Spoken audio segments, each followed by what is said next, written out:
Assalamu alaikum wa rahmatullahi wa barakatuh. Doit-on apprendre une autre science en parallèle avec la langue arabe? Chez Sarodi Institute, nous déconseillons fermement cela. Pourquoi donc, diriez-vous? Car il est simplement impossible pour un humain de maîtriser deux choses à la fois. Il sera forcément négligent de l'une des deux choses ou des deux à la fois. Comme l'a évoqué le noble savant Ibn Qudama dans son livre Mukhtasar Minhajul Qasidin, il dit: celui dont la pensée est éparpillée faiblit dans la perception des réalités.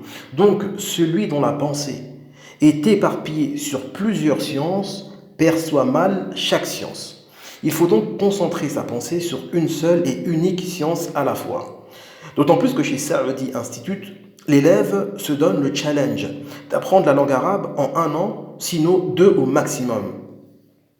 Il ne peut donc pas se permettre d'être éparpillé. Il doit concentrer toute son attention sur la langue arabe pendant sa formation et ne rien apprendre à côté. Il doit répéter ses tournures, réviser son vocabulaire ainsi que ses règles de langue arabe.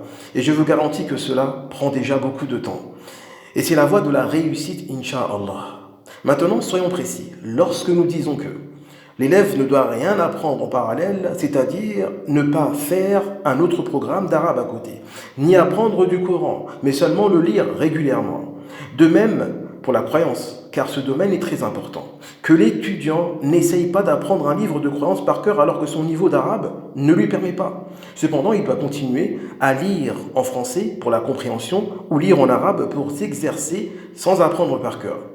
De même, il doit entretenir sa foi en lisant des livres sur l'au-delà, le paradis, l'enfer et autres, mais toujours en français. Et cela fera l'objet d'une vidéo, Inch'Allah.